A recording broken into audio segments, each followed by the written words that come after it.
துல்லியமான சாலைகள், விவசாயத்தை மேம்படுத்த நடவடிக்கை இல்லை, குடிநீர் திட்டங்கள் செயலிழந்து விட்டதாக விளாத்திக்குளம் தொகுதி மக்கள் குற்றம் சாட்டுகின்றனர். இதுகுறித்து அலசுகிறது இன்றைய உள்ளது உள்ளபடி செய்தி தொகுப்பு. தூத்துக்குடி மாவட்டத்தில் மிகவும் பின்தங்கிய பகுதி விளாத்திக்குளம் தொகுதி. இங்குள்ள மக்கள் பெரும்பாலும் விவசாயத்தை நம்பியே வாழ்கின்றனர். மிளகாய், மல்லி, உளுந்து உள்ளிட்டவை இங்கு விளைவிக்கப்படுகின்றன.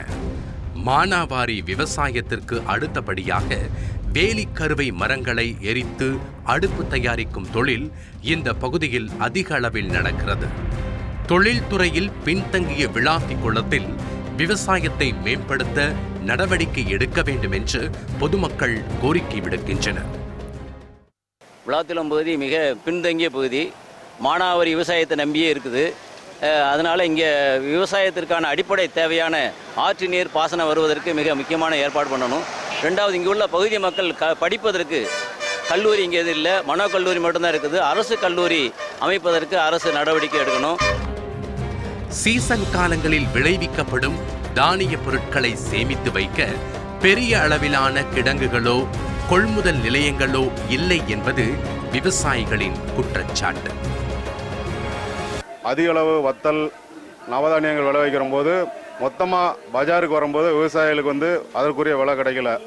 அதை எருப்பு வச்சு குளிர்பான கிடங்கு மற்றும் கிட்டங்கு அமைச்சு கொடுத்தா விவசாயிகளுக்கு அதிகமான பொருள் லாபம் கிடைக்கிறதுக்கான வாய்ப்பு இருக்கும். விளாத்திக்குளத்தில் பெரும்பாலான சாலைகள் குண்டும் குழியுமாக இருப்பதாகவும் குடிநீர் பிரச்சனையை தீர்க்க கொண்டுவரப்பட்ட திட்டங்கள் செயலிழந்து விட்டதாகவும் புகார் எழுந்துள்ளது. இதில் ஒரு 22 கிலோமீட்டர் சாலை வசதி ரொம்ப மோசம்தான். ரெண்டாவது, வேம்பார் பகுதியில் மீனவர்களுக்கு ஏலக்கூடம் அமைச்சு கொடுக்குறதா சொல்லியிருந்தாங்க. அது இதுவரைக்கும் நடக்கலை. ரெண்டாவது, இந்த தூண்டி உழவு ஆர்டர் ஆகி ஒரு 10 வருஷம் மேலே ஆகி போயிடுச்சு. பணியில் இப்போ தான் ஆரம்பிக்கிறோங்கிற பேரில் ஆரம்பித்தாங்க, அதையும் நிறுத்தி போட்டாங்க.